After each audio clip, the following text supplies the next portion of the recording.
ವಂದೇ ರಾಮದೂತಂ ಅಖಿಲಾಂಡಕೋಟಿ ಬ್ರಹ್ಮಾಂಡ ನಾಯಕ ಅವಧೂತ ಚಕ್ರವರ್ತಿ ಕಲಿಯುಗ ಪ್ರತ್ಯಕ್ಷ ದೈವ ಆಪದ್ಬಾಂಧವರಾದ ಭಗವಾನ್ ಶ್ರೀ ಶ್ರೀ ಶ್ರೀ ರಾಮದೂತ ಸ್ವಾಮಿಯವರ ಪಾದಪದ್ಮಗಳಿಗೆ ಅನಂತ ಕೋಟಿ ಪ್ರಣಾಮಗಳು. ನನ್ನ ಹೆಸರು ಮೋಹಿತಾ. ನಾನು ಬಹಳ ವರ್ಷಗಳಿಂದ ಸ್ವಾಮಿಯವರ ಭಕ್ತಳು. ನಾನು ಪ್ರತಿ ವರ್ಷ ಸುವರ್ಣದತ್ತ ಲಕ್ಷ್ಮಿ ದೀಕ್ಷೆಯನ್ನು ಮಾಡುತ್ತಿದ್ದೇನೆ. ಈ ದೀಕ್ಷೆಯನ್ನು ನಾವು ಭಕ್ತಿ, ಶ್ರದ್ಧೆ, ಪೂರ್ತಿ ವಿಶ್ವಾಸ, ನಂಬಿಕೆಯಿಂದ ಮಾಡಿಕೊಂಡಾಗ ನಮ್ಮ ಸಮಸ್ಯೆಗಳನ್ನು ಪರಿಹರಿಸಿಕೊಳ್ಳಬಹುದು. ಈ ಪೂಜೆಯಲ್ಲಿ ಬೀಜಾಕ್ಷರಗಳನ್ನು ಕೊಡಲಾಗುತ್ತದೆ.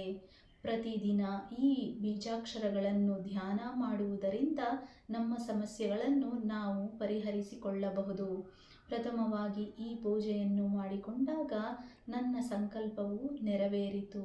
ಏನೆಂದರೆ ಮನೆಯಲ್ಲಿ ಪ್ರಶಾಂತತೆ, ಮನಃಶಾಂತಿ ಹಾಗೂ ಸಂತಾನ ಭಾಗ್ಯ ದೊರಕಿತು.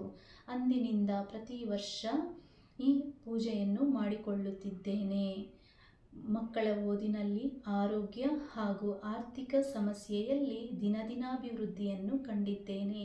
ಹಾಗಾಗಿ ಪ್ರತಿ ಸ್ತ್ರೀ ಮೂರ್ತಿಯರು ಈ ಸುವರ್ಣದತ್ತ ಲಕ್ಷ್ಮಿ ದೀಕ್ಷೆಯನ್ನು ಭಕ್ತಿ, ಶ್ರದ್ಧೆ, ಪೂರ್ತಿ ನಂಬಿಕೆಯಿಂದ ಮಾಡಿಕೊಂಡು ತಮ್ಮೆಲ್ಲರ ಸಮಸ್ಯೆಗಳನ್ನು ಪರಿಹರಿಸಿಕೊಳ್ಳಿ.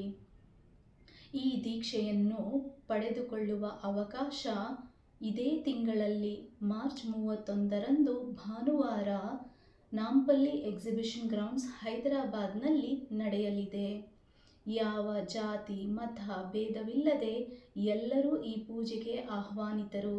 ಈ ಅದೃಷ್ಟವನ್ನು ಪ್ರತಿಯೊಬ್ಬರು ವಿನಿಯೋಗಿಸಿಕೊಳ್ಳಬೇಕು ಎಂಬುದು ನನ್ನ ವಿನಂತಿ. ವಂದೇ ರಾಮದೂತಂ.